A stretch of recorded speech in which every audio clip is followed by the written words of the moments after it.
Good morning po mga bayan. Latest update po tayo rito sa CC Link, no? Calax Cavite Link Expressway mga bayan. Sa araw Martes, December 9, 2025 mga bayan. So ayan po yung baba natin. Ayan na po yung area kung saan halos nasa 80% na po, no? Na tapos itong CC Link mga kabayan.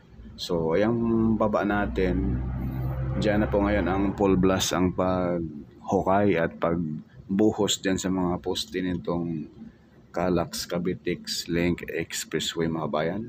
So, yung nilagyan natin ng circle mga bayan, dyan po idudugtong.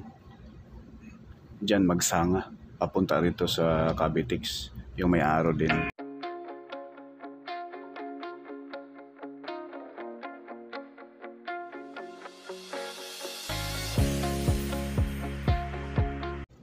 So ito po yung tollgate mga bayan dito sa Kawit, Cavite. Na kung saan dyan lang sa unahan, dyan po sa unahan magtatagpo itong ginagawang CC Link, no? Ayan, yung may malapad dyan at mayroong rotonda, may dyan sa dulo mga kabayan, mga lampas ng pangalawang poste. Dyan po pakanan po yung papunta doon sa CC Link. Ayan, diyan sa area, dito sa area na to mga bayan, dito po pakanan po yung papuntang Cavitex at yung mismong Calax dito sa Kawit Interchange ay pakaliwa. So dito po, ayan po yung mga poste. Yan na po yung progress ngayon at full blast na rin po ang gawa nila ng mga girder at nakaready na po yan. Ang binubuhusan nila sa ngayon yung mismong mga portal beam dyan sa mga poste dahil elevated nga po itong CC Link. Ayan po mga bayan, pakaliwa po sa kalagitnaan ng building na kulay puti na yan at kulay blue. Dyan po dadaan mga kabayan at may drone shot din po tayo doon sa kabilang side, no? Ayan po yung tinambakan nila ng lupa dyan. Yan po ay parang palayan at matubig po yung area na yan kaya tinambakan nila ng lupa para makapenetrate yung mga heavy equipment dyan. Dahil kung hindi nila tambakan ng lupa ay sigurado babaon yung mga heavy equipment, no, na maghuhukay sa mga poste. Ayan, sa likod ng building na kulay puti na yan. Ayan po sa dulo mga bayan, masisilayan na po natin yung karugtong na buhos na. So malapit na lamang po, no? Halos nasa 150 meters na lang ang gagawin rito sa area na ito mga bayan. Maiksi lang naman to pero medyo matagal din dahil challenge yung ilog dyan mga bayan at talagang matubig yung area. Yan sa mga building na yan, oh. Mababa po kasi yan. Panay bahain dyan mga bayan pag masama ang panahon. Malalim yung tubig.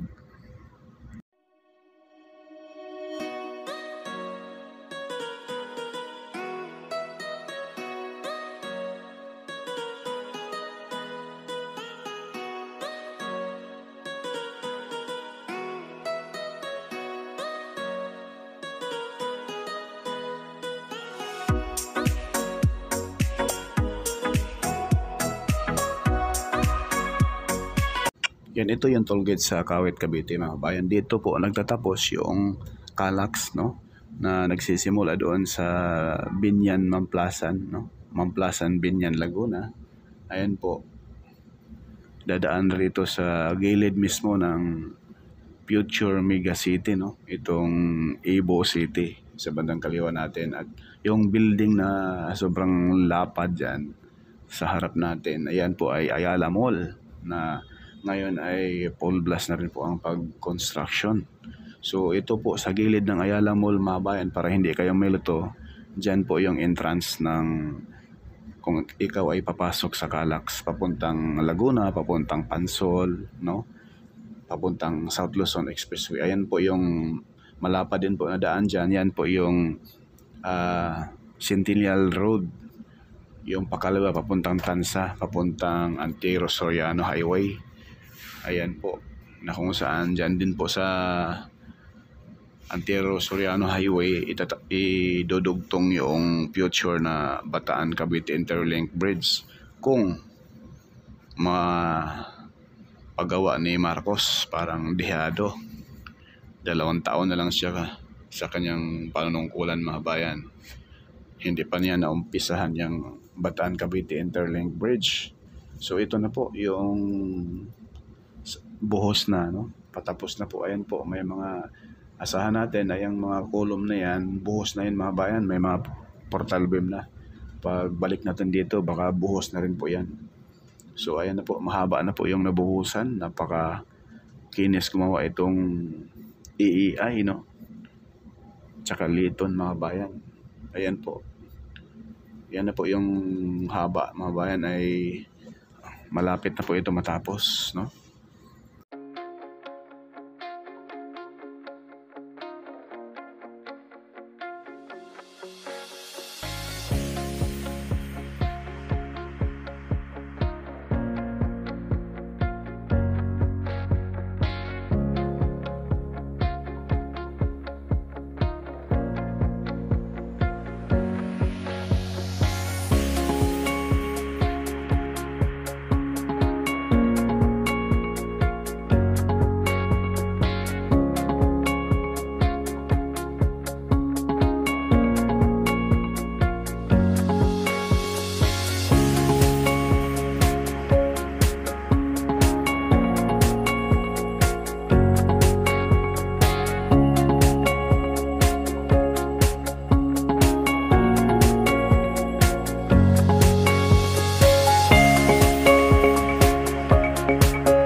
So ito na po dito sa area nito, mga bayan, ay malapit na rin po lalagyan, no, ng mga girder, no? Baka pagbalik natin dito next update ay baka ay itong area na ito ay buhos na ito. Ayan, no? May mga portal beam na naka-prepare na po yan, mga bayan. Pero pagdating dito sa ilog, medyo matagal-tagalan pa to, no? Dahil po sa nagbubuhos pa sila ng poste rito sa area. Dahil itong area na ito, mga bayan, sigurado malambot ang lupa. Dahil dito ay putikan rito sa area na ito, mga bayan, at hindi humuhupa yung tubig rito. Kaya ganoon ka malaking trabaho ito, no? Sa portion na ito, mga bayan.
rin po mga bayan na kung saan dyan po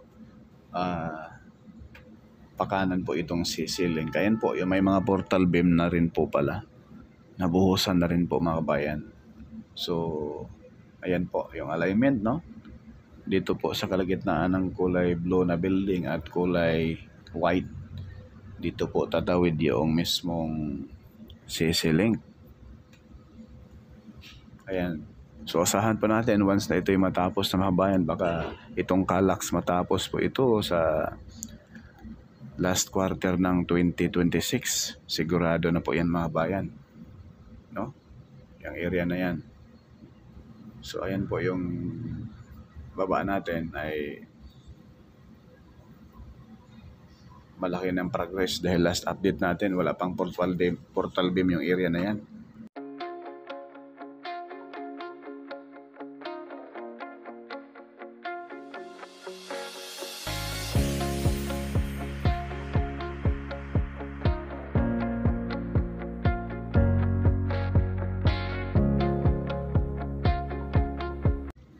So ayan na po yung toll gate mga bayan sa Kawit Interchange. Yan na po yung pinaka-last ng toll gate sa Calax. So yan po yung doon sa entrada ng video natin mga bayan. O, pakanan, yan na po yung Centennial Road at yung mga lupain dyan na mga sisilayan natin. Yan na po yung Ibo City. No? Dinidevelop na po yan ngayon mga kabayan.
Ito na yung ground shot natin mga bayan na talagang pulidong paggawa, parang gawang Japanese, no? Yung in-update natin na Marikina flood control, matibay rin to gumawa mga bayan, yung EEI, no? Paki-comment po mga bayan kung ang EEI ay Pilipino po ba ang may-ari or may kasusyo silang foreigner din po. Dahil sobrang solid din po gumawa itong EEI mga kabayan, eksperto sa mga expressway, mga Skyway, no? Dahil sila rin po ang gumawa sa Skyway Stage 3, no? From Alabang to Sukat ba yun? Ayan po mga bayan, no? Sobrang pulido at ang bilis nila gumawa, grabe.